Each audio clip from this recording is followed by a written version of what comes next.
Welcome to Scope's Portfolio Manager Conference. My name is Manqing Sun, Mutual Fund Analyst from Scope Analysis. For today's session, I'm very pleased to be joined by our guest speaker, Siow, Strategy Leader and Co-Portfolio Manager of the All China Bond Strategy at 91. He's joining us on the line this afternoon from Hong Kong. Good afternoon, Alan. Good afternoon. Pleasure to be with you.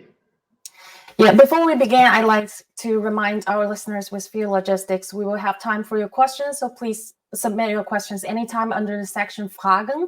A webinar replay will be made shortly after the live event. You could rewatch the clip on our Scope Explorer at any time you want. For our audience who follow the Asia capital market closely, you're probably already familiar with Alan. He's been guest speakers on several of our other webinars, leveraging his expertise on the topics. So without further ado, let's start our discussion today. So my first question to you, Alan, the Chinese bond market has accelerated pace recently to open up even more than the equity market. From an asset allocation perspective, why it is so important for global investors to have a dedicated China allocation instead of investing through the global EM bond strategy, as is usually the case? Sure. So I guess the main reason for having a dedicated allocation is that I think China now is, as a standalone investment destination, has finally found its time, right? And it deserves an independent allocation because it offers unique beta, right, within the fixed income market. So you're getting access to an asset that is not otherwise available anywhere else. The second point is that if you invest via the GBI EM, which is the main local currency EM in this index, China's weight in that is just 10%. And so managing your exposure via that would require that you might have to take a larger allocation to the GBI EM than you would like, just to have a meaningful allocation to China. And China is also not present on the sovereign side within the hard currency sovereign indices because it's not really a large issuer in either euros or dollars. So that's the main reason. I think getting access to China directly is the best way to get access to the China story. So coming to our next question, we are seeing some pretty dramatic moves in the equity market in relation to a number of headlines given the Chinese government's recent regulatory stance on individual companies and sectors. But I think it's relatively less noisy in the bond sector. Can you give us a sense of what is going on there in terms of credit spreads and price and so on? Sure. So I think one of the key things we wanted to highlight for investors was that the equity story and the credit story for specific corporate names can be quite different. Because fundamentally in equities, what you're investing in is the future growth and profitability of that business. And in many cases, that is very strong. And therefore, stock price performance can reflect that in the form of upside. In the fixed income side, fixed income investors do not really participate in that sort of upside, right? I mean, we're much more reliant on cash flows and stability. Because when you are a bond investor, your upside is really just getting your capital back and the coupon that is paid to you. And the better quality of the company, in fact, the lower the coupon. And so oftentimes what you get is a story that is a very exciting growth story, but also a very strong, stable company. And some of the regulatory changes can affect the company's overall growth and profitability. And these have a larger impact on its equity than it does on the company's ability to refinance or to pay its debt. And so the way that we see that is in price action. So one of the sectors that was affected was education in China. And so I've picked a company that has both bonds and equity. So the company's name is Bright Education. And in this case, I think prior to all of this noise, the stock traded as high as $6 and is now currently trading at $3. So it's kind of halved because of the changes in the regulation there. Meanwhile, Bright Scholar has a bond, the 7.45 coupon of 2022. This bond had a high price of 104. Meaning that if you buy this bond at 104, when it matured at the maturity in 2022, you got 100 back, right? So you were prepared to pay more than what you were going to get because of the coupon that you were going to receive. That bond fell as low as 96 and has now recovered back to 99. So this bond at its maturity will get fully repaid. And while there has been some volatility, I think we can all agree that the journey from 104 to 99 is a lot less scary than the journey from 6 to 3. Now, this is a very short-dated bond, so if we speak about yields and spreads, they will appear to be much larger moves than I've described in the bond price. So I think for a bond that has only 1 year maturity, it's much better to talk about the price, and that's why we've done that. Now let's talk about Alibaba, which is another large tech name that has also been affected by some of these regulatory changes. Alibaba also has bonds. So if I look at the share price, so the Baba 2021 high in the stock price was around $270, and it's now $163. So the Baba 2% bonds of 2031 went from just about 100 in cash price down to 95, and it hit a high of 101, right? So that's only really a 5-point change in the bond price relative to that big change in the equity price. And a lot of that bond price change was actually related to US Treasuries, because that is a 10-year corporate bond that is based on the 10-year Treasury price, which has also moved by around 5 points recently as yields have widened from 1.3 to 1.6. So I just wanted to show you there that from a spread basis, the Baba bonds have not moved at all, whereas there has been a lot of more volatility on the equity. So hopefully these two examples show you the difference between the fixed income story and the equity story. Mm-hmm. On that note, I think there's some movements on the high yield market. And do you see more risk reward in the high yield market in China now? And do you see buying opportunities given the recent volatility on that note? And what is the current split in your all China bond strategy? Right. So at the moment, 65% of all China bond is invested in core Chinese government bonds, because that is the core investment universe that the strategy pursues.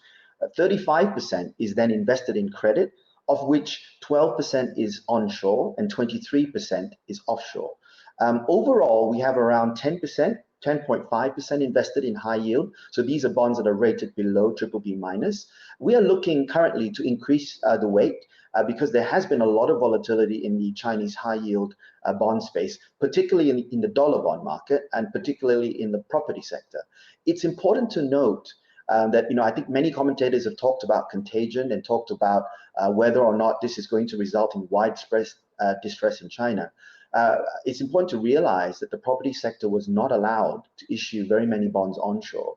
And as a result, for example, the famous company Evergrande that everyone has heard about now, its total bonds in China represent just 10 basis points of the total universe. So even if all of those bonds were to completely default and return no recovery at all, the loss to the overall universe is just 10 basis points. So it's very small relative to the overall market. And as a result, the onshore market has performed much better than the offshore market. The performance in the offshore market has been much more related to the weakness within holders of these bonds. So it's investor contagion, not really end market contagion. And as a result, because we feel that the volatility is not necessarily related to fundamentals, particularly in certain areas of the market, it's a very attractive time to invest. Mm-hmm. I think you hit the nails there, but we will come to the Evergrande, more stories on the Evergrande questions. But let's first take a closer look at your portfolio. Could you provide a broader context? You talk about investable universe of Chinese companies. Could you elaborate more on this universe of Chinese company in terms of size and sector composition, and particularly in relation to the sectors that are currently under pressure? And maybe a follow-up question to that, what research capabilities can you rely on to help you understand this movement in the market? Yes, I think for this, maybe if you want to turn to page 6 on the slides, Manqing. Yeah, so this shows the sector composition and the overall decomposition of both universes within that we can invest in the all China bond strategy. So on the left-hand side is the onshore bond market that's denominated in RMB, and on the right-hand side is the dollar bond market that's denominated in dollars. So the onshore bond market is roughly 7.2 billion in market cap, or 7.5 billion today actually, comprising more than 2,000 bonds and more than 280 issuers. Likewise, on the offshore bond market, this is the dollar bond market, this comprises a universe of roughly 750 billion in terms of market cap at the index level, nearly 1,300 issuers, 13,000 issues and 400 issuers. So although the market cap in the dollar market is a bit smaller than the onshore market, it's a lot more diverse and offers a bigger range of issuers. And this is one of the strengths and advantages of the all-China bond strategy, because right now these markets are distinct just because of how they've developed. So many corporate issuers have preferred to borrow in the offshore market because that has been open for longer. But in the future, we expect these markets to converge, and they may no longer be a need for the top quality Chinese borrowers to borrow offshore. But for now, we feel it's very important for a manager to be able to take advantage of both of these. And you can see through these pie charts the difference in the composition, both in rating as well as in sector. And I'll leave it at that. Here, I think you sent out a crucial message, but I think I'm also very curious about how would you characterize the in-house view of portfolio managers across 91's investment teams at the moment, especially in regards to China, and maybe you can talk more about the research capabilities that you are currently considering. Sure. So one of the key advantages of working at a firm like 91 is that culturally, I mean, we were founded in Cape Town in 1991, hence the name. So we come from an emerging market. And we understand it. And so, for us, understanding these risks and volatilities are second nature because it's what we've grown up with. It's our heritage, it's our pedigree. I'm part of an emerging market corporate debt franchise that invests across the emerging markets.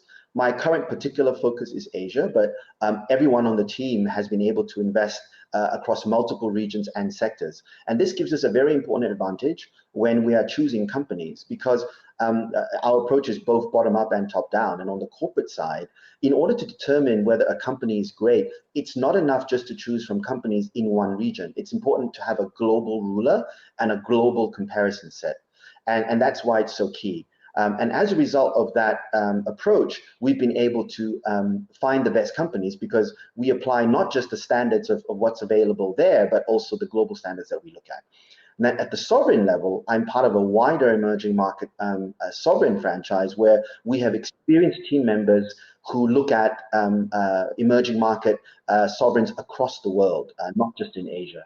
And this gives us an ability to compare and contrast and to understand relative value as it emerges around the world. So I think this is an important thing to point out. One, sort of the combination of the top down and bottom up. Second, that global perspective while still having a very strong local presence in order to take advantage via an active management strategy to get the best ideas for our investors.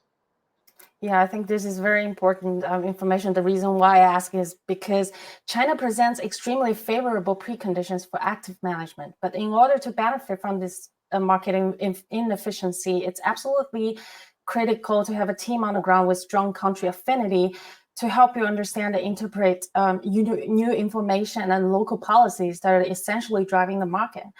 I think before we go into the Evergrande's Fall of Grace story, we have received several questions from the audience. The first is, what do you think is the medium to long-term trajectory of Chinese government bond yields and why? Right, okay. Chinese government bond yields in RMB, we think are set to probably stay at a very similar range to here. The basic theory is this, right? So in all respects, the yield of the government bonds, assuming there is no significant inflation, should over time converge with the growth rate of the economy, right? The risk-free rate should equal the growth rate, all things being equal in theory. Now, from time to time, there will be variations. And I'm speaking about real rates of return here. And one of the situations that we're experiencing at the moment globally is that global interest rates are very low because global growth expectations are very low.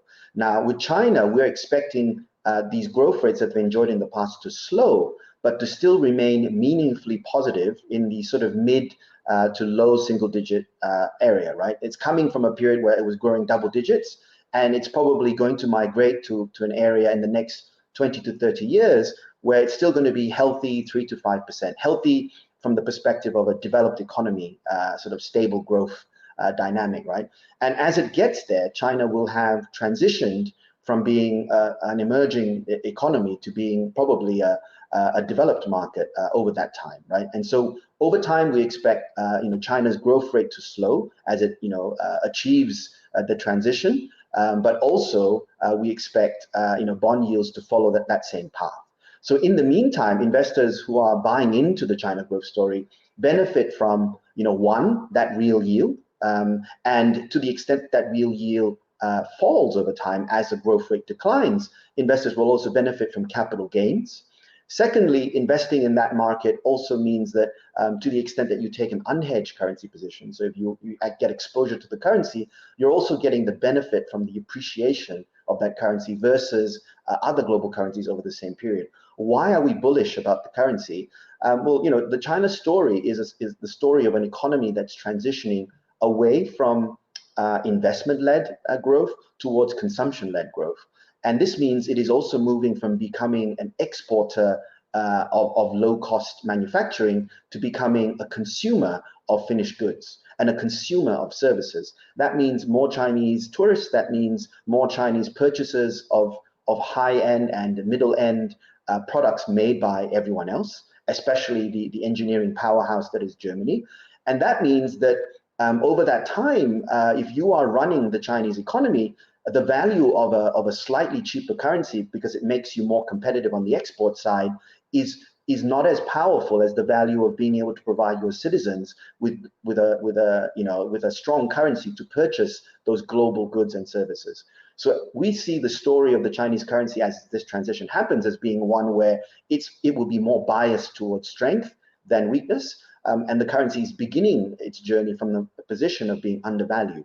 So that's a 20, 30-year investment horizon. So this doesn't mean that in the middle we could not have a scare, but we think that the durable story of the Chinese currency and the Chinese bond market is a very high quality, single A rated, positive real yield, low volatility investment. And we think that for investors that have a need for this in their portfolios, right? And we all do, because we all have large allocations to fixed income in a low yield world that are not delivering in terms of that yield requirement. We think China offers a very compelling destination. So another question from the audience: many onshore bonds are only rated by Chinese rating agency and not by big three, which are normally higher. And how do you how do you cope with this, and how do you how to explain this to your investors? How do you communicate to your investors about this? Sure. So China's market is opening. China opened the onshore ratings market to third parties at the beginning of last year. So prior to this, in order to have a ratings agency business in China, you have to effectively partner up or JV with a local business. Foreigners were not allowed to wholly own such a business. This is now allowed. Now, all the three rating agencies have entered China. Standard & Poor's is the last one to enter. They did not do any JVs, so they are now there in their own capacity, and they're slowly expanding the number of companies that are rated by them onshore. Now, all domestic markets, everywhere in the EM and also in the DM, have their own rules because they are sovereign markets. It just so happens that we are all invested in the American bond market. And so therefore those bonds are we play that game under American rules, and it so happens that Europe has decided to join those same rules, right? So in a way, the fact that we have Moody's, Fitch, and S&P ratings is a choice that's been made by developed market investors over here. In the future, we expect there to be more third-party ratings established in China. So that market only recently opened, so that will take time for the companies to get those ratings.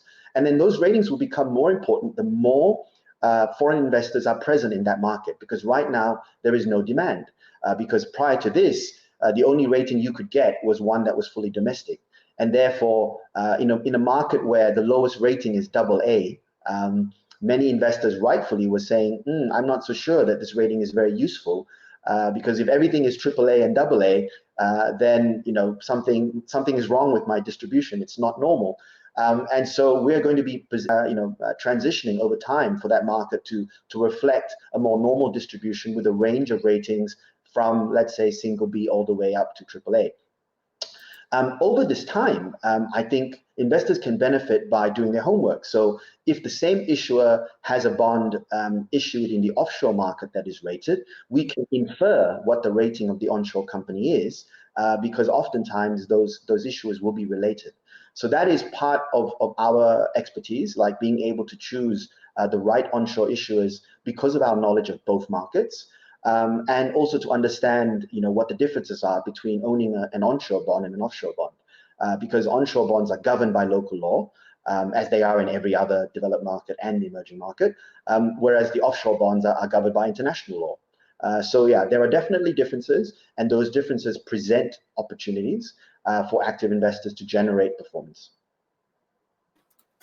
So another question from the audience: did you recently see a growth of flows from investors into your China bond or into your Asia bond fund? Yes, we have seen, in fact, a very strong increase in interest.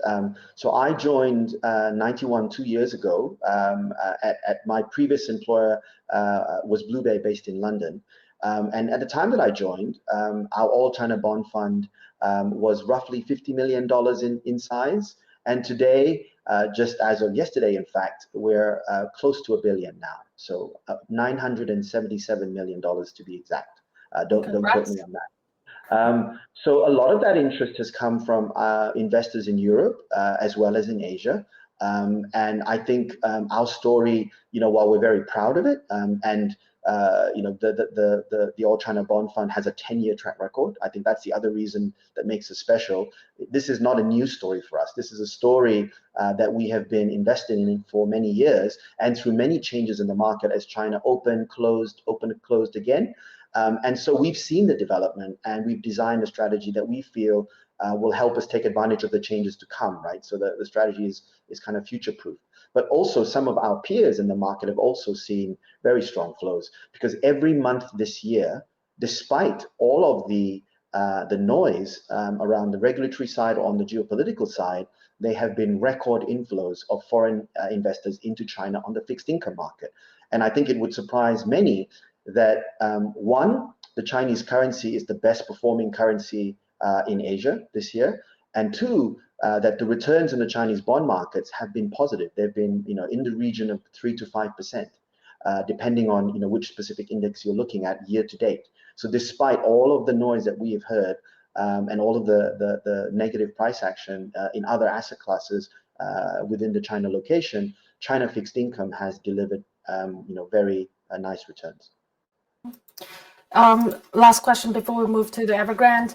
How do you assess the chance to implement ESG approach into your product, which seems to be technically difficult on the bond side, but especially important for our European investors?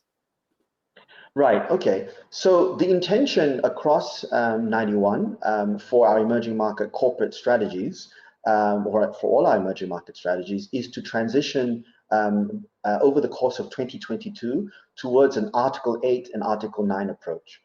So we're currently reviewing all our strategies in this direction, and we think that that's an important direction to take, right?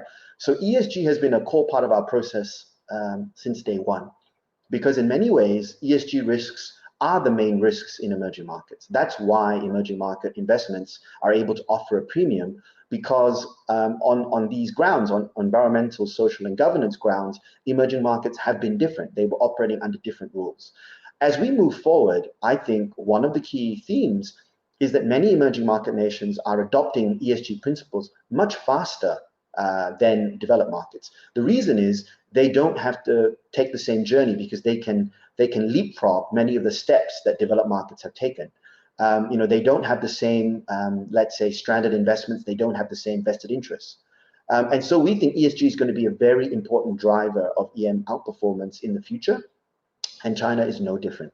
So right now, we already have an integrated ESG approach, which we apply to the assessment of all our corporates, including those in China. So we try and pick the best companies, and this means including an assessment of their ESG, And specifically, what we're trying to do is pick ESG winners for the same reason that we try and pick credit winners. So we're picking stories of improvement, right? And as we proceed towards the SFDR Article 8, Article 9 approach, we'll also be screening our portfolios for appropriate exclusions to make sure that we meet the needs and interests of our end investors in Europe and elsewhere. So that's what I would say. Mm-hmm. There are more questions I'm sure we will be cover in the later part, but let's first talk about the real estate sector. Real estate is a large investment universe in the fixed income world that is simply too large to be ignored. Evergrande is not the only over-leveraged developer out there, not even the worst. What should investors pay attention to this in this context? And are there still things people are overlooking at this point? So Evergrande is a very complicated story because I think that there have been layers of surprises, right? I would say that for a lot of us who are, bottom-up detail investors in the region, the surprising thing about Evergrande is not that it defaulted, but that it took so long to default, right? And so this is a company that has been able to benefit from, a system where, let's say, credit decisions were not really made based on fundamentals, right? And that is something the government wants to change. So the government's regulation in the property sector is designed to reduce leverage and designed to reduce speculation, right? I think many listeners may not be aware that the Chinese property market has been seeing positive price appreciation over the last 2 or 3 years, but the level of price appreciation is far below what we have seen in the West. Right. So I think the Chinese national property price index is probably up 5% year on year this year. And that compares to nearly everywhere else, which is seeing double-digit growth in the UK, in Germany, in the US, even in Australia. Right. And that's because the rest of the world is in QE mode, right? Low rates. And under COVID, not a lot of place for those investments to go and everyone reevaluating their real estate needs. Whereas in China, they have been actively setting policy to prevent price rises in real estate because China is very concerned about equality in society and very concerned that if price rises at the high end of property go too far, then they act as a very, they could cause social instability. If people entering the job market are not able to afford a home, that is a bigger problem than if everyone who owns a home is then 10% richer. So they have been trying very hard to engineer a stabilization in the market. They're not seeking to engineer a crash. They're merely seeking to ensure that price rises are not excessive. So against that backdrop, what we were expecting to see is is consolidation in the real estate property sector, and to have large developers continue to take market share as they focus on slowing growth because the market is intended to slow, and to improve their balance sheets. So many developers actually listen to this message because the famous 3 red lines have generated more companies complying than not, right? But what we're hearing about are all the companies that haven't complied. So if you look at Evergrande, they have had a year and a half to address some of the 3 red lines. The 3 red lines monitoring period is until 2023. So arguably, they still had time, but equally in the last year and a half, they have not been able to achieve any improvement on these metrics when some companies have either met 1, 2, or all 3 in the same time period. So I think when companies listen to what the government is asking, and when those requests are basically aligned with creditor interest, that can be a very good moment for credit. So that was the first surprise. The second surprise, I think, is that there are many investors in the region that perhaps held Evergrande on the basis that it was too big to fail, or on the basis that there was some moral hazard that they were hoping would be rewarded, that Evergrande was going to be rescued because it was too important or too special. Now, I think had that thesis played out, it would have been actually very bad for the market, because what the regulators are trying to do is create discipline, right?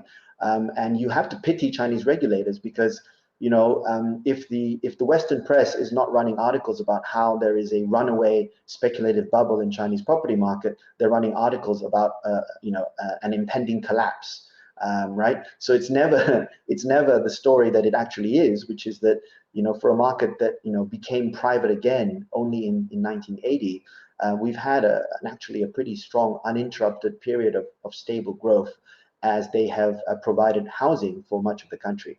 I think there's no question that the market is now mature and the golden age of Chinese property is behind us. But that's precisely why it becomes attractive for credit investors. We don't want large developers that are seeking a lot of growth. We want stable companies that are happy with low growth, but doing good business at visible margins and delivering what is supposed to be a very boring product. And so that is how we see the future, right? I think right now there's a lot of volatility, not because the underlying property market is necessarily weak, although policy remains very tight and has remained tighter for longer than we expect, but because I think many investors have been surprised. And the same investors that have Evergrande also have other names, and some of these names are defaulting, and as a result, they're reevaluating their positions. And as is the case when any of these things happen, sometimes good companies get treated the same way as bad ones. And for us, and we ask ourselves a simple question, which is, if the government's policy is to ensure that companies comply with 3 red lines, and broadly speaking, there were 14 companies in the pilot program and around 100 companies with issued bonds, and around 80 that you can apply the 3 red lines to, right? Of this 80, only 6 are in the red, right? Evergrande is one of them, China Fortune Land is one of them, and both of these defaulted. The other 74 names are either yellow, so they've complied with 1 or 2, or green, which means they've complied with all. I think it would be very counterintuitive if companies that have managed to get into compliance with these 3 red lines go bust, because it would say that the government policy was wrong, right? I mean, if you say, I'm going to give you this metric to measure you against, and every single company, even the successful ones, then go and default, then clearly that would be a very, very bad policy error. So that cannot be the intention of the government for that to happen. Now, should we expect that the ones in red face difficulty? Probably. Mm-hmm. Yeah, I think, I mean, we could argue how blindsided the investors should have been felt if you keep a close look at the fundamentals of Evergrande and keep track in the sector. But what you touch base on, it's very interesting to see the attitude from the regulators this time. It's different. Evergrande's slow motion meltdown is another signal that Beijing is getting comfortable in trying to sit back and resign to letting bad players default.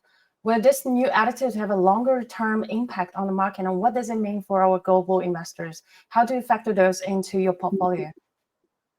So we think defaults need to happen, and we think that defaults need to increase in order for the future of the Chinese fixed income market to be bright.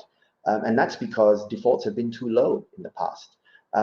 For the market system to work, you need incentives and disincentives. The incentive for a good company should be that you're able to borrow or access capital at a lower price. But equally, bad behavior needs to be punished. So if you are very aggressive, if you borrow and hide your leverage, or you've been expanding with no regard for your financial metrics, right? And by the way, debt investors don't benefit from this aggressiveness, right? This is purely to benefit equity holders, and typically that means that the founder or the chairman of the company disproportionately benefits from this behavior. And importantly, that the Chinese government does not benefit, the Chinese nation does not benefit when bad players are rewarded. So there needs to be discipline. The trick is, how do you impose or introduce discipline into a market that doesn't know, right? So, and that's why it needs to be gradual, and that's why it needs to be done in a way where it's not systemic, and that enough people have to take medicine, have to maybe take some losses or suffer, because that's how we learn, right? And defaults are a key part of every other market, every other developed fixed income market. We see these waves, right?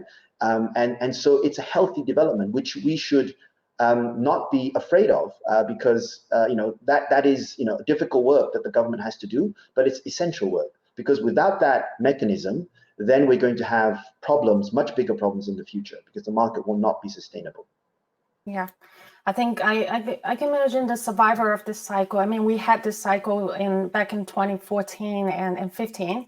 So the survivor of this cycle means that they would have much stronger balance sheet in a few years. And I think in the spirit of the reforms that perhaps everyone's asking for, in the long term, this probably creates better environment for global investors in a few years. So one question from our audience, I think, is a follow-up question on the rating agency. Many institutional investors in Europe have certain restrictions, such as VAG conformity, which requires all holdings are rated by big three agencies, and also set up a cap on high yield put. How do you consider this constraint and incorporate into your strategy?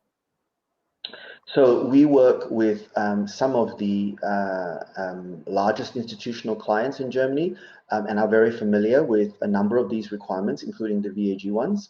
And we'd be pleased to discuss this with you in detail separately. I think please do contact my colleagues so that we can discuss your specific needs. This doesn't mean that we can assist everywhere and all people, but we have come across these problems in the past and are seeking to deal with them. So, whether as a segregated account or whether within the main strategy, it's something that we can discuss. Now, as I said, in terms of the requirement to have ratings, many of the bonds that we invest in either have a direct third-party rating from one of the big three, or are issued by the same entity.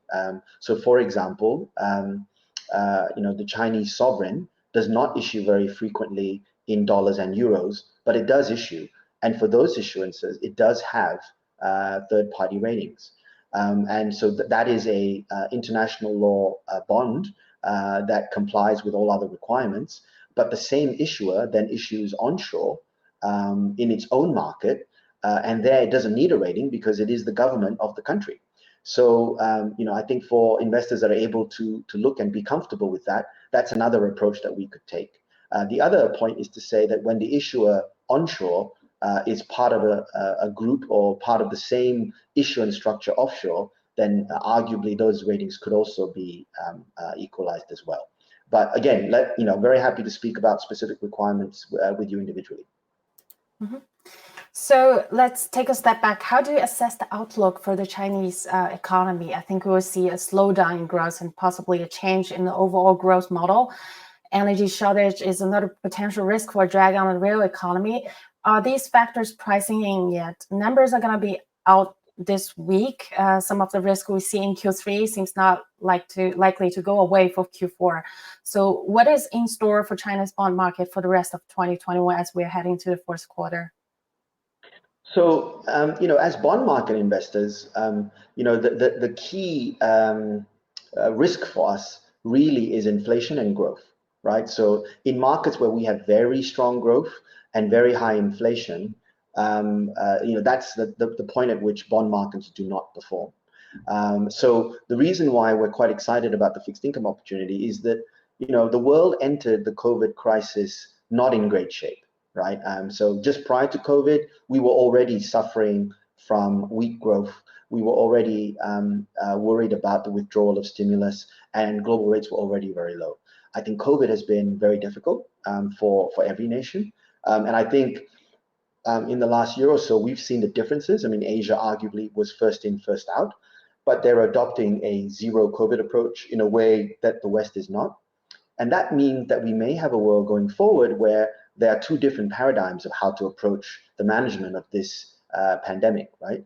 And while that difference exists, we're going to continue to get these supply chain issues, because if one part of the world is closed and another part is open, then the rate of growth isn't 0.75, right? It's probably a bit lower. So the synergies from having everyone open at the same time versus having one important part of the supply chain shut, they're significant, right? It's not just half. There are significant negative effects, right?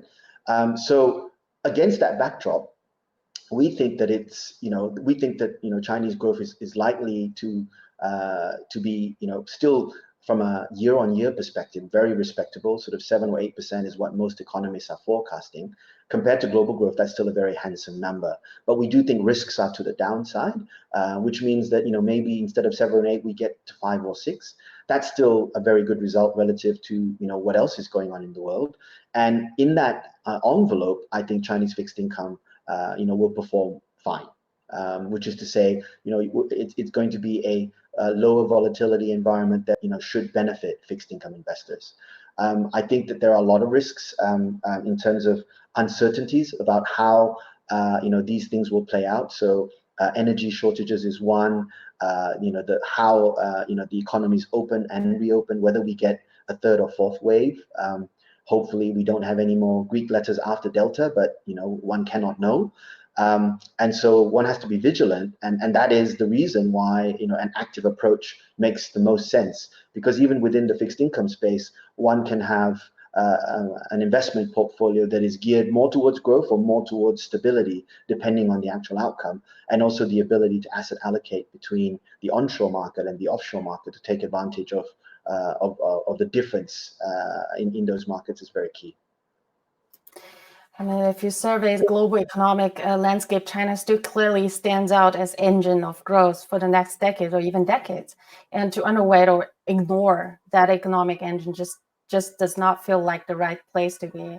I mean, investment in China is a long story, and there'll be hits and misses there, but the decision to be exposed to China is a pretty critical one, and something I think the investors need to be mindful of. Unfortunately, we have to stop here in the interest of time. A very big thank you to Alan. Thank you for being here with us today. I hope you enjoyed today's Portfolio Manager Conference. Have a wonderful day and see you next time. Thank you, everyone.